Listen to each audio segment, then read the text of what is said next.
World class ఫెసిలిటీతో Osmania ఆసుపత్రి ఏర్పాటుకు రంగం సిద్ధమైంది.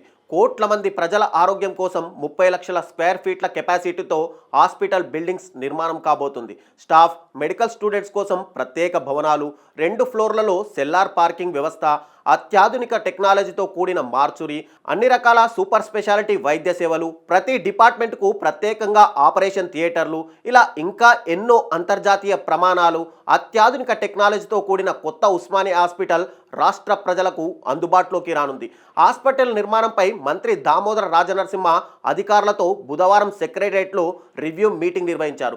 ఉస్మానియా ఆసుపత్రికి పూర్వ వైభవాన్ని తీసుకువస్తామని, 26.30 ఎకరాల విస్తీర్ణంలో 32 లక్షల స్క్వేర్ ఫీట్ సామర్థ్యంతో హాస్పిటల్ భవనాలు ఉంటాయని, 2000 పడకలు అందుబాటులో ఉంటాయని చెప్పారు. ప్రస్తుతం ఉన్న 22 డిపార్ట్మెంట్లకు అదనంగా మరో 8 డిపార్ట్మెంట్లు ప్రారంభిస్తామన్నారు. పేషెంట్ల సౌకర్యార్థం అన్ని రకాల డయాగ్నోస్టిక్ సేవలను ఒకే చోట అందుబాటులో ఉండేలా చూస్తున్నామన్న మంత్రి, గ్రౌండ్, ఫస్ట్ ఫ్లోర్లో ఓపీ సేవలు ఉంటాయన్నారు.